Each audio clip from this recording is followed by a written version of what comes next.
vessels of government, we must guard against the acquisition of unwarranted influence, whether sought or unsought, by the military-industrial complex.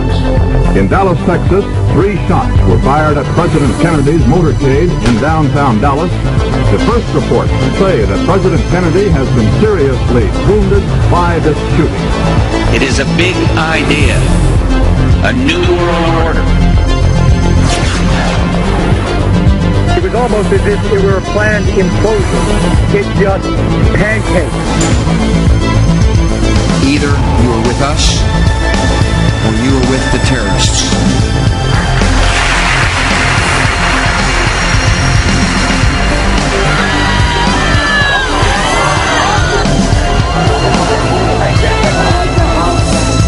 But I also believe that a lot of gun owners would agree that AK-47s belong in the hands of soldiers, not in the hands of criminals. Guns will be taken, and no one will be able to be armed. We have to take all guns.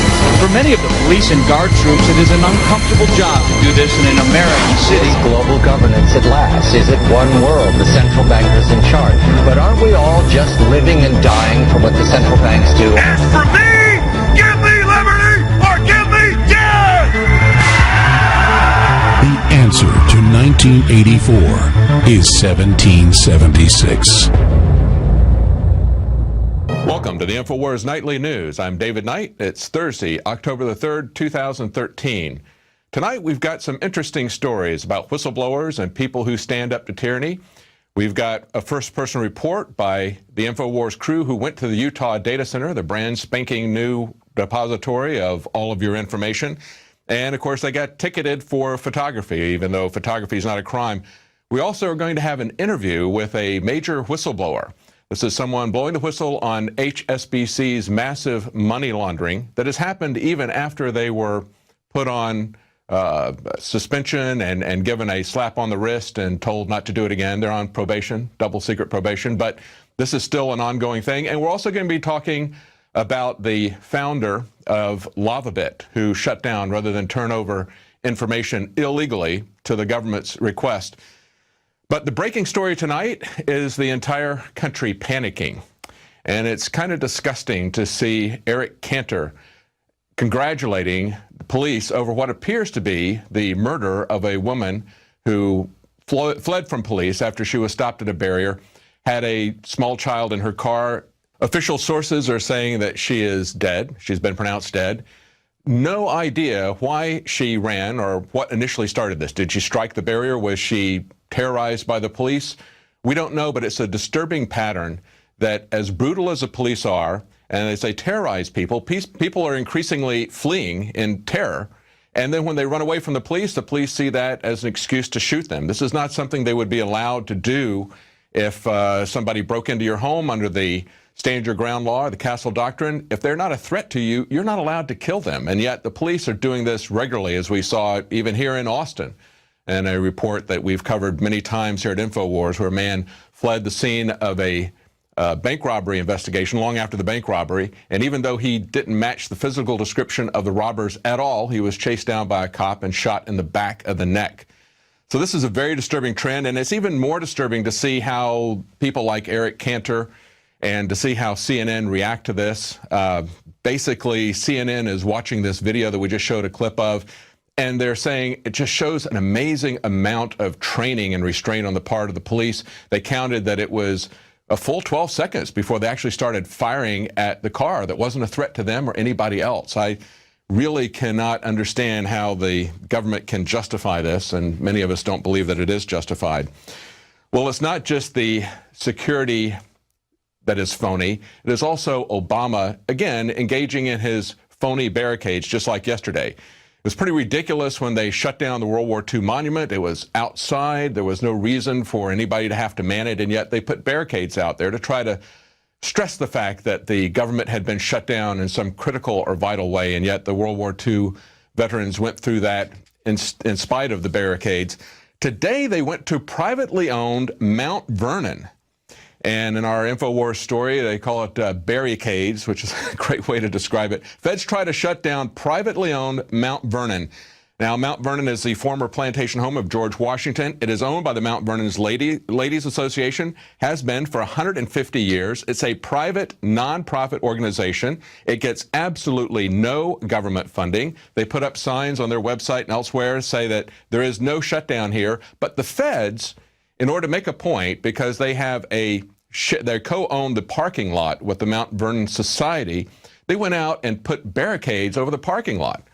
Absolutely uncalled for. There's no maintenance, no reason for them to barricade a parking lot because something is not being paid. They're simply trying to, and it's very transparent what they're trying to do, simply trying to manufacture yet another crisis. But it's not just Obama that is phony. It's also Boehner.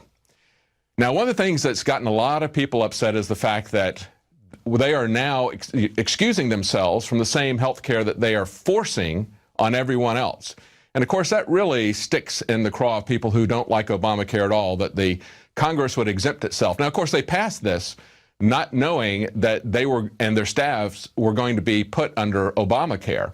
As Nancy Pelosi said, they passed it and they would find out what was in it later. Well, as soon as they found out that they were in the plan, they moved very quickly to get themselves out of it. But Boehner said just the opposite. He said, why don't we make sure that every American is treated just like we are, he said. And yet, at the time they found out about this, he was working with the White House, working with Harry Reid to try to get the Congress out of this health care plan. So even though he's saying we should be subjected to the same laws that we're forcing on everybody else, and making a point of saying that the Democrats wanted to get out of this. Obviously, there's something wrong with it. Everybody knows that if they want to get out of it. But instead, what he was doing privately and behind doors was sending messages to Harry Reid, working with his staff, even going to the extent that they concocted to have an immigration meeting. That's what they told everybody they were going to meet about, when in reality, it was about getting the Congress out of Obamacare that they don't want. But what is the real threat to America? Is it really this phony shutdown, which isn't a shutdown at all? It's really just a slowdown. We do have a debt crisis looming that is coming up on the 17th. So we're only about 2 weeks away from a debt crisis. That's the point at which they're estimating we will run out of credit.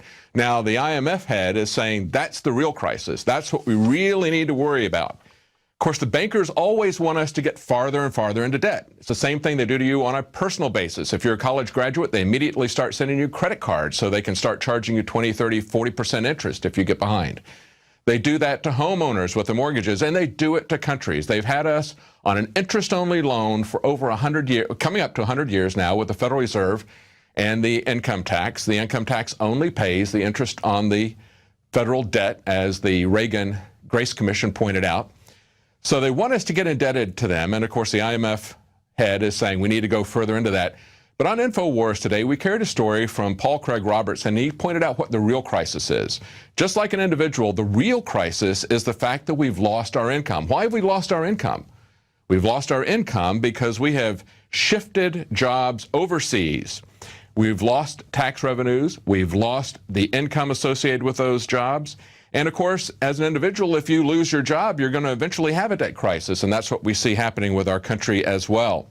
Those American jobs have been shipped overseas, and unfortunately, they're not coming back.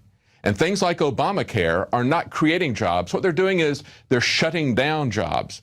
I know many people who are friends of mine who have small businesses, they're shutting down. We see doctors who are shutting down because they can't handle the bureaucracy with this. And we see people that are now being put into part-time jobs because that's the one way that their employers can try to cope with the added costs. And yet, even with all of that, you're seeing your health care costs go up, your insurance costs doubling. This is something that is strangling the economy. And yet, and nobody wants it. The Congress doesn't want it. Boehner's trying to get out of it. And we see that in Louisiana, for example, Blue Cross Blue Shield said that 0 people enrolled on the first day of enrollment. Blue Cross Blue Shield of Louisiana reported that not a single person enrolled in the new health care plan offered through the quote-unquote Affordable Health Care Act on its first day.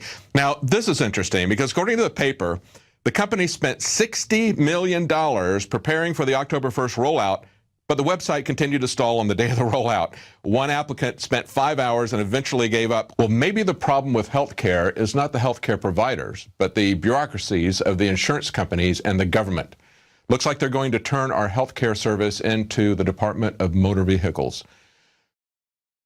Now you can watch the InfoWars Nightly News streaming live as it happens for free. Check it out at Infowars.com/show.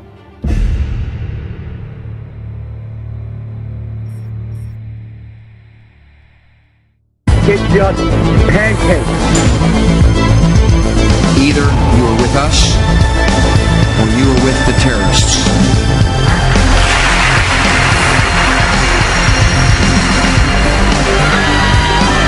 The acquisition of unwarranted influence, whether sought or unsought, by the military-industrial complex. In Dallas, Texas, 3 shots were fired at President Kennedy's motorcade in downtown Dallas. The first report.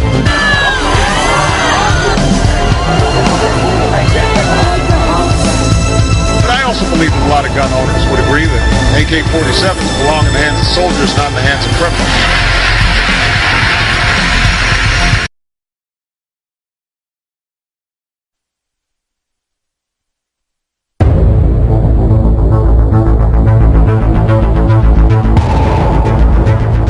In the councils of government, we must guard against. Say that President Kennedy has been seriously wounded by this shooting. It is a big idea. A new world order. It was almost as if it were a planned implosion.